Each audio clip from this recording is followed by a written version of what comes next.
Hello guys, welcome back to my channel. അപ്പോൾ എല്ലാവർക്കും നല്ലൊരു ദിവസം ആശംസിക്കുന്നു.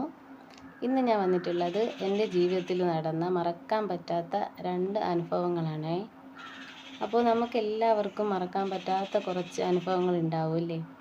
അപ്പോൾ ആദ്യത്തെ അനുഭവം ഞാൻ പറയുന്നതിന് മുമ്പ് ചാനൽ സബ്സ്ക്രൈബ് ചെയ്യാതെ കാണുന്നവർ സബ്സ്ക്രൈബ് ചെയ്ത് സപ്പോർട്ട് ചെയ്യുക, ലൈക്ക് ചെയ്യുക, കമൻറ്റ് ചെയ്യുക.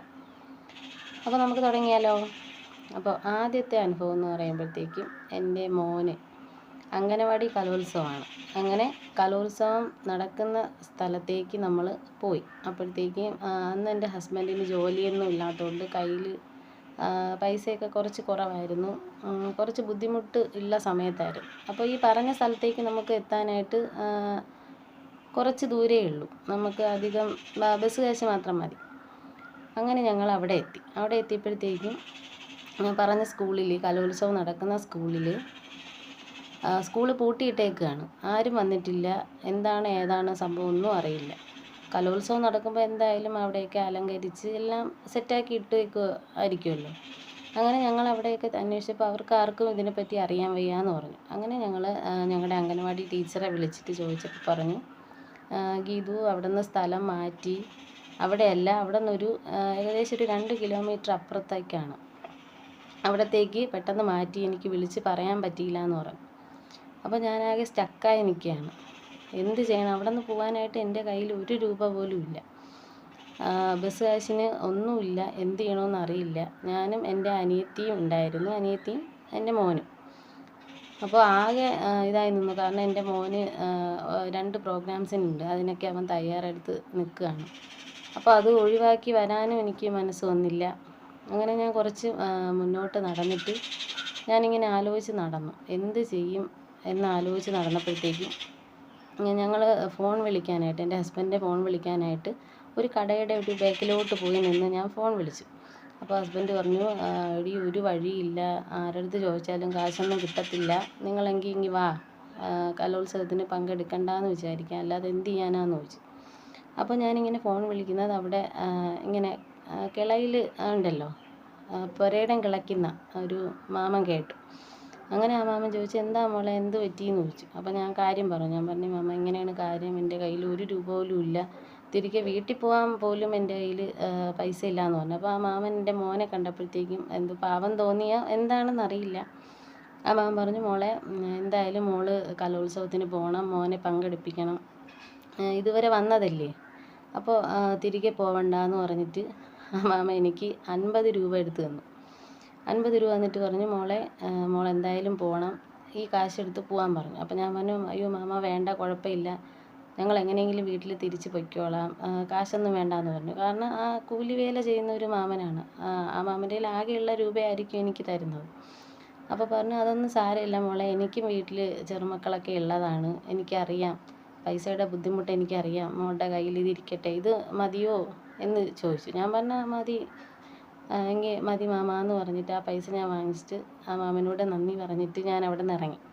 അവിടെ നിന്ന് ഇറങ്ങിയിട്ട് ഞാൻ കുറച്ചുകൂടി മുന്നോട്ട് നടന്നിട്ട് ഒരു ഓട്ടോ സ്റ്റാൻഡിൽ പോയിട്ട് ഈ പറഞ്ഞ സ്കൂളിലേക്ക്, അവിടെ നിന്ന് 2-2.5 കിലോമീറ്റർ ഉണ്ട്. അപ്പോൾ ഈ കാശ് എന്തായാലും ഓട്ടോ ചാർജ് തികയത്തില്ല, അവിടെ നിന്ന് ബസ്സും പാടാണ് ആ റൂട്ടിലേക്ക്.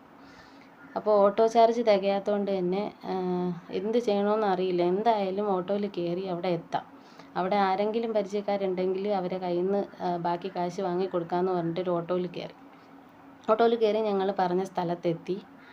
ഓട്ടോ ചാർജ് 120 രൂപ പറഞ്ഞു. എൻ്റെ കയ്യിൽ 50 ഉള്ളൂ. ഇനിയും വേണം 60 രൂപ, 60 അല്ല 70. അങ്ങനെ ബാക്കി കാശിന് വേണ്ടി ഞങ്ങൾ എന്ത് ചെയ്യണമെന്ന് അറിയാൻ വയ്യായിരുന്നു. അങ്ങനെ ഞാൻ നേരെ ആ സ്കൂളിലേക്ക് എത്തിയപ്പോഴത്തേക്കും ആയായിട്ട്, ഞങ്ങളുടെ അംഗനവാടിയിൽ ആയായിട്ട് നിൽക്കുന്ന ചേച്ചി അവിടെ ഉണ്ടായിരുന്നു. അപ്പോൾ ആ ചേച്ചിയുടെ ഞാൻ പറഞ്ഞു, ചേച്ചി ഇങ്ങനെയാണ് കാര്യം, എൻ്റെ കയ്യിൽ ഇത്ര രൂപയേ ഉള്ളൂ, ഇനി എനിക്ക് ബാക്കി കാശ് വേണം. അപ്പോൾ പറഞ്ഞു, അതിന് എന്താ മോളെ, ഞാൻ തരാമെന്ന് പറഞ്ഞിട്ട് ബാക്കി കാശ് ആ ചേച്ചി തന്നു. അങ്ങനെ ഞാൻ ആ ഓട്ടോയ്ക്ക് കൊണ്ട് കൊടുത്തു. കലോത്സവത്തിന് പങ്കെടുത്തു. എൻ്റെ മോന് 2 പ്രോഗ്രാമിനും ഫസ്റ്റ് പ്രൈസ് കിട്ടി. ഒരുപാട് ഹാപ്പിയായി. അപ്പോൾ ദൈവങ്ങൾ പല വേഷത്തിൽ ഞങ്ങളുടെ മുമ്പിലേക്ക് വരുമെന്ന് പറയുന്നത് സത്യമാണ്. എനിക്ക് ബോധ്യപ്പെട്ടു. ആ മാമന് ആ പൈസ തരാൻ തോന്നിയത് ചിലപ്പോൾ ദൈവം തോന്നിപ്പിച്ചതാവാം. അല്ലായിരുന്നെങ്കിൽ എൻ്റെ മോൻ്റെ സന്തോഷം എനിക്കന്ന് കാണാൻ പറ്റത്തില്ലായിരുന്നു. പിന്നെ വേറൊരു അനുഭവം, അതും എനിക്ക് മറക്കാൻ പറ്റത്തില്ല. ഞാൻ ഫീൽഡ് വർക്ക് ചെയ്തിട്ടുണ്ട്. എൻ്റെ ഹസ്ബൻഡിന് കുറച്ച് നാളൊരു ആക്സിഡൻറ്റ് വന്ന് കിടപ്പ് ആയിരുന്നു. ആ ടൈമിൽ ഞാനൊരു ഫീൽഡ് വർക്കിന് പോയിട്ടുണ്ടായിരുന്നു. അപ്പോൾ ഒരു ദിവസം ഞാൻ ഫീൽഡ് വർക്കിന് പോയപ്പോഴത്തേക്കും ഞാൻ ഒന്നും കഴിച്ചില്ല, ബ്രേക്ക്ഫാസ്റ്റ് ഒന്നും കഴിക്കാതെ രാവിലെ ഞാൻ പോയതാണ്. അപ്പോൾ ഒരു 12 മണി അടുപ്പിച്ചാവും ഞാനൊരു വീട്ടിൽ പോയി. ഒരുപാട് വീടുകളിൽ ഇങ്ങനെ നമ്മൾ കയറി ഇറങ്ങിയാണല്ലോ പോകുന്നത്. അപ്പോൾ ഒരു വീട്ടിൽ ചെന്നപ്പോൾ എനിക്ക് ഭയങ്കരമായിട്ട് ക്ഷീണമൊക്കെ വന്ന് എന്തെങ്കിലും കഴിച്ചാൽ മതി എന്നുള്ളൊരു സ്റ്റേജിലെത്തി. അപ്പോൾ ഞാൻ നോക്കിയപ്പോൾ അവിടെ ആ വീട്ടിലൊരു അമ്മ മാത്രമേ ഉള്ളൂ. അപ്പോൾ അമ്മയോട് ഞാൻ പറഞ്ഞു, അമ്മ എനിക്ക് കഴിക്കാൻ എന്തെങ്കിലും തരുമോ എന്ന് ചോദിച്ചു. അപ്പോൾ അവർക്ക് എന്നെ കണ്ടപ്പോൾ തന്നെ മനസ്സിലായി ഞാൻ അത്രയും അവശയായിരുന്നു എന്ന്. അതിനെന്താ മോളെ, ഇവിടെ രാവിലത്തെ കാപ്പിയൊന്നും ഇരിപ്പില്ല, ഇനിയിപ്പോൾ എന്തായാലും ചോറ് കഴിക്കാനുള്ള സമയമായില്ലേ, മോള് വാ ചോറ് തരാമെന്ന് പറഞ്ഞു.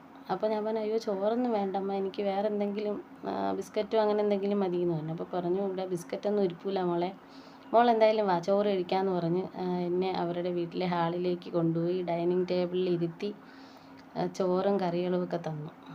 സത്യം പറഞ്ഞാൽ എൻ്റെ കണ്ണൊക്കെ ആ സമയത്ത് നിറഞ്ഞു കേട്ടോ. എന്തൊരു രുചിയുള്ളൊരു ഭക്ഷണമായിരുന്നു അത്. എനിക്ക് ഇപ്പോഴും അതിൻ്റെ രുചി എൻ്റെ നാവിലുണ്ട്. അത്രയ്ക്ക് രുചിയുള്ള ഭക്ഷണമായിരുന്നു അത്. ഞാൻ വയറ് നിറച്ച് കഴിച്ചു. ആ അമ്മയായിട്ട് ഒരുപാട് നേരം ഇരുന്ന് സംസാരിച്ചു.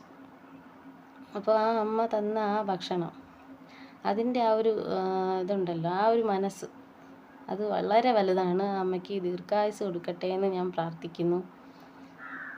അത്രയ്ക്ക് എനിക്ക് വളരെ പ്രഷ്യസ് ആയിട്ടുള്ള 2 മൊമെൻറ്റ്സാണിത്. അപ്പോൾ നിങ്ങൾക്കും ഇതുപോലെയുള്ള അനുഭവങ്ങൾ ഉണ്ടെങ്കിൽ അത് ചുരുക്കി ഒന്ന് കമൻറ്റിൽ പറയുക. എൻ്റെ ചാനൽ ഇഷ്ടപ്പെടുന്നവർ സബ്സ്ക്രൈബ് ചെയ്ത് സപ്പോർട്ട് ചെയ്യുക. ഇനി 1000 ആവാൻ നമുക്ക് കുറച്ച് പേരൂടെ മതി കേട്ടോ. അപ്പോൾ ഒന്ന് സപ്പോർട്ട് ചെയ്തേക്കണേ. അപ്പോൾ ബൈ, അടുത്ത വീഡിയോയിൽ കാണാം.